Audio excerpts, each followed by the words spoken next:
Alam nyo sa totoo lang mga idol, yung mga taong nagrarally dyan sa Maynila dahil nga inatake ng US ang Iran at binumba ng US ang Iran. Nagrally sila ngayon dahil daw, bakit daw inatake ng US ang Iran? Napakaraming alam talaga tong Pilipino talaga sa Pilipinas. Agad-agad nagrarally. Tako.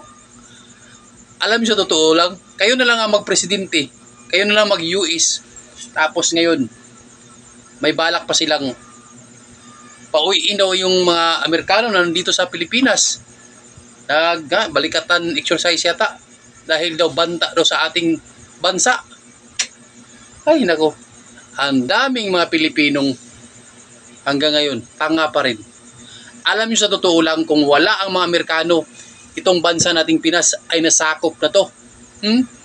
Yun po ang totoo. Dapat ipaglaban na ang bansang Pilipinas.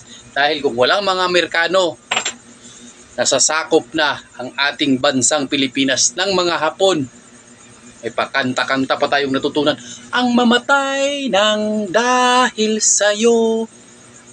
Baka mamatay sa katangahan. Ano ba yan? Yung pagrarally, nako, sabay-sabay lang sa panahon. Gutom-gutom lang kayo dyan. Itong mga kabataan, sumasakay naman. Nako, mag-isip-isip kayo. May mga pinag-aralan pa naman sana kayo.